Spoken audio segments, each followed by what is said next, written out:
Hey guys, so today we're going over 4 awesome R50 builds. I picked these R50s because I feel like they represent each notable era of the R50 pretty well. Micah's 96 R50 represents the initial design of the R50. This is basically the same as any 96 to 99 R50. This is the original R50 Pathfinder with that 3.3 unkillable engine, rugged looking, go anywhere, do anything, original Pathfinder.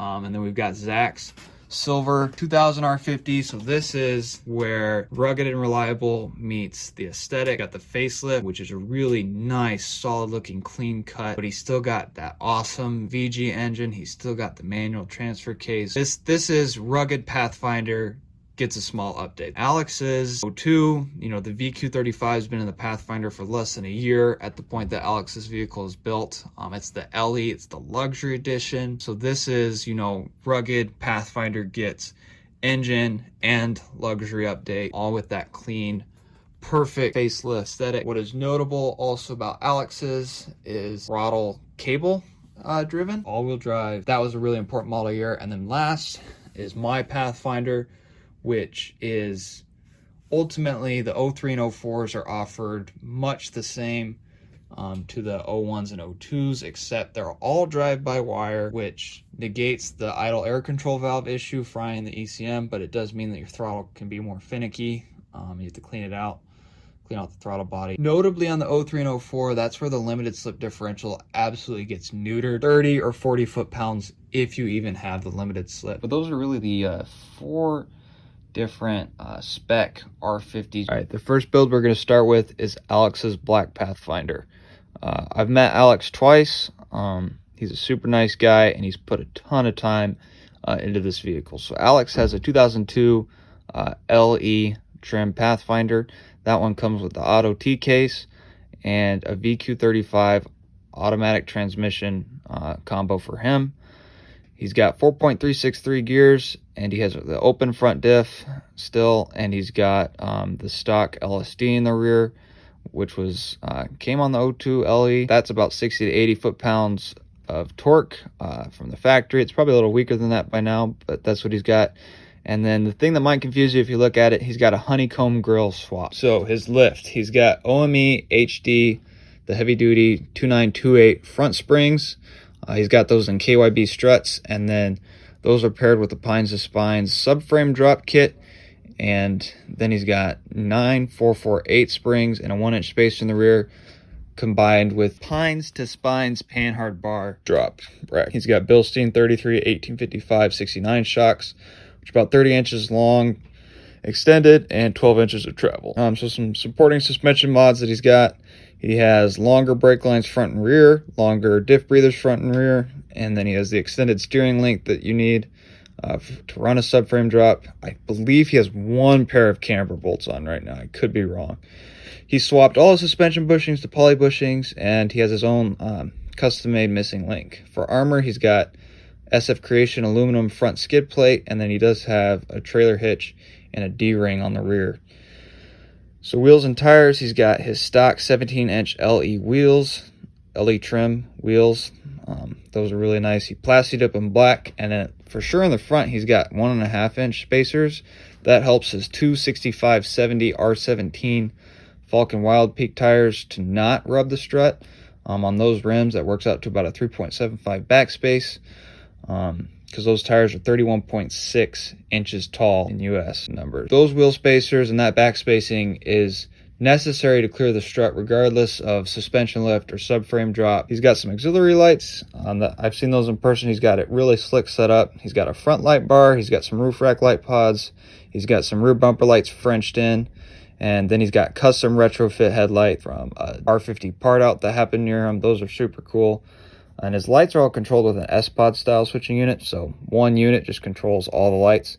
It's pretty cool. He's got a roller roof rack with an awning, and then one of his big mods is his R50 tire carrier retrofit with the jerry can mount. He nailed it on that. It looks super good. The Pacific Northwest guys, Pines to Spines, has a really great retrofit method that he got to take advantage of, and it came out really good. And then he has a CB radio. So that's Alex's build. You'll notice maybe a few things. Has had a few incidences where he wishes he had sliders, or he'd put the running boards at least back on. He had a little bit of an incident with his rocker panel and lower part of his door. I could see Alex maybe putting on sliders in the future, but now that he has the subframe drop, I also see how they're a lot less necessary. The incident happened before he had the subframe drop. Alex doesn't have manual hubs, which is kind of one of the rarer things to skip out on an R50 build, but it's also not uncommon for people like him who are in the Pacific Northwest and have that automatic, the electronic transfer case with the all-wheel drive mode. So for Alex and people like Alex, where they do take advantage of that all-wheel drive on rainy days or kind of like slushy, snowy days, you know, it's most people who have manual hubs run around with them unlocked unless they're like on dirt off-roading, or it's like just a snowy day and you get out and you lock them before you even leave the driveway.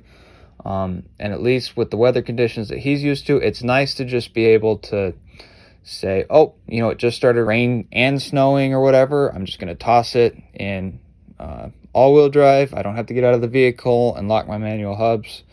That's a common sentiment I've heard from people in the Pacific Northwest, especially that Oregon, Washington area where the weather's unpredictable and often wet. It's nice to just have all-wheel drive on demand. So that's why Alex doesn't have manual hubs. I don't think he'll be changing that. And then Alex, I could see him adding a locker or a front bumper. He's talked pretty extensively about that. Coastal off-road bumper would look absolutely killer on his vehicle. So I would love to see him put one of those on. I think that would be a super great addition to his build. But honestly, like, just look at that thing. It's one of the cleanest and nicest R50s that's right, you know, on the road. He uses it. He camps out of it. He's taking it to Moab. Aesthetically, one of the best looking vehicles out there. All right, so now Zach's silver R50. So Zach has a 2000 Pathfinder SE trim. It's the VG33 engine with an automatic transmission and a manual transfer kit. He swapped to lower profile running boards. I think they're an update. I think they're the same as Alex's running boards. So I think they're like the 0102 LE board. And he's got 4.363 gears, and he's got open diffs on both ends. So in terms of what his suspension setup is, also has the OME 2928, the heavy duty springs in the front.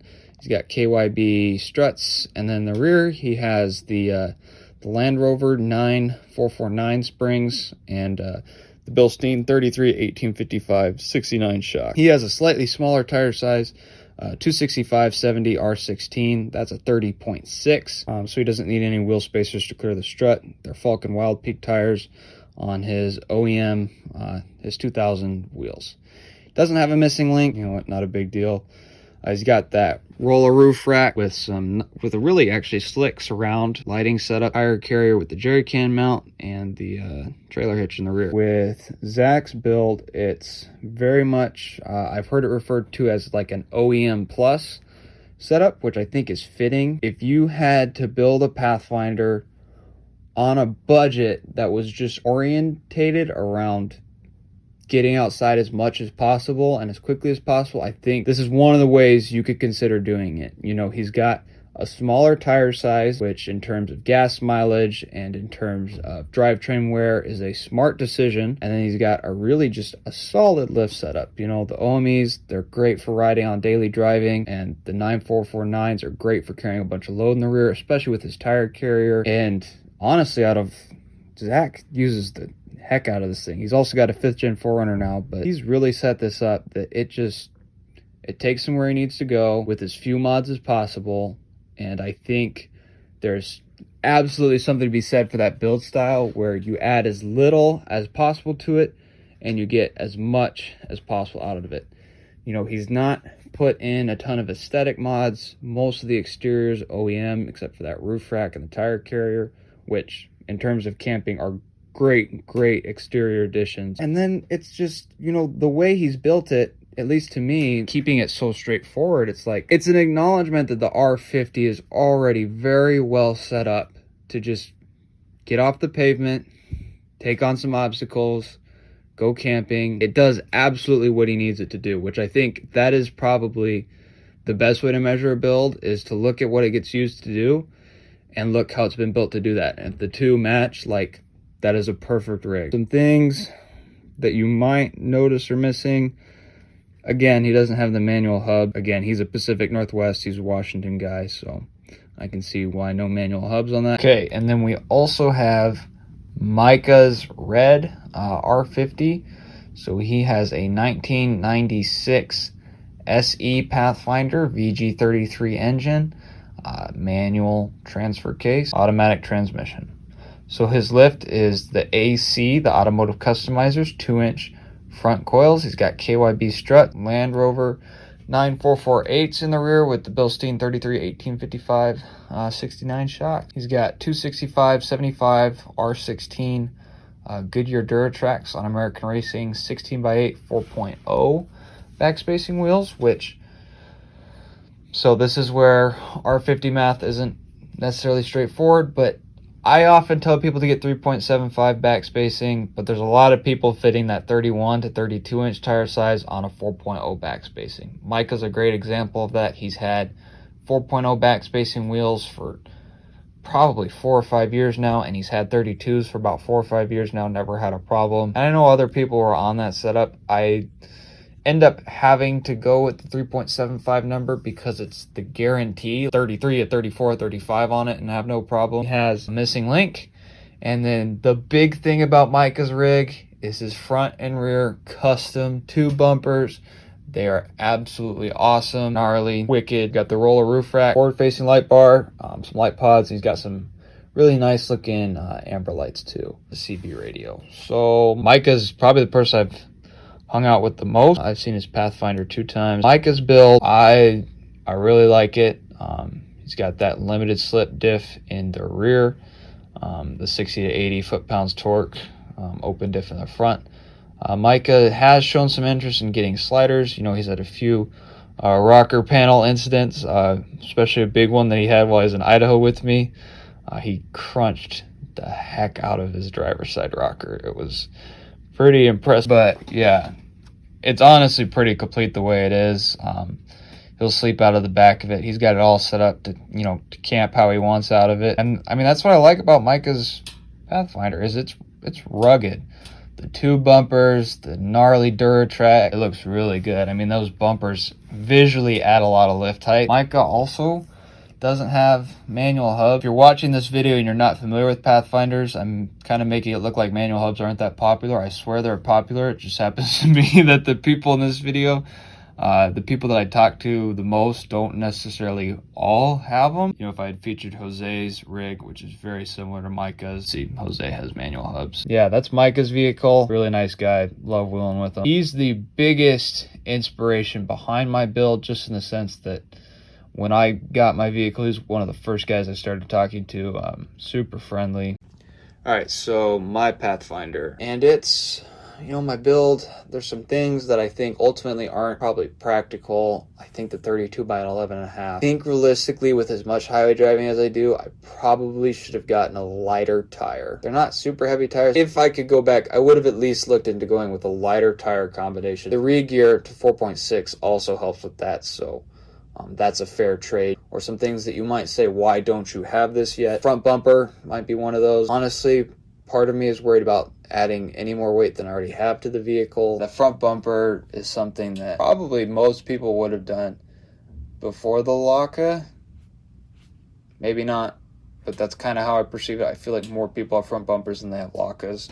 So that's kind of against the trend. Subframe drop. I don't know how to say this without sounding like I'm taking a crap on people who have subframe drop. I just don't think I've put aside the time and money to do it. I've actually just instead decided to do a lot of things that try and account for not having a subframe drop. You know, I figured, like, okay, I could get a subframe drop conceivably built and installed for, I don't know, somewhere between $700 and $1,200 realistically, you know, including tools I'd have to buy, things I'd have to pay people to make. That I just decided to take on things in small chunks that I thought would combat a subframe drop, so that I could really look at it and say, well, do I need a subframe drop, or do I need these modifications? So that's where the sliders came in, right? I could have improved my breakover angle by getting a subframe drop, or I can add on rock sliders that are functional and will protect my sides. So I did that, and they've worked. The sliders work, especially once, and that was again why I did the lockup before the subframe drop. Was kind of a similar idea. You know, some of the obstacles I do, it's not about how tall my vehicle is. It's really about the fact that I have crappy McPherson struts on the front with no travel, and that if you want to go places, you need lockers. And so that's how I got onto the locker well before a subframe drop or front bumper, because I realized I don't want to be stuck, even if you have all the clearance in the world, if you don't have suspension travel. The subframe drop, unfortunately, does not improve traction. It improves breakover angles, and on the terrain that I'm doing right now, traction has proved more important than breakover angles and approach angles and departure angles. So that's my rationale for the locker over the subframe drop. My build has kind of been, how far could I go without doing a subframe drop so far?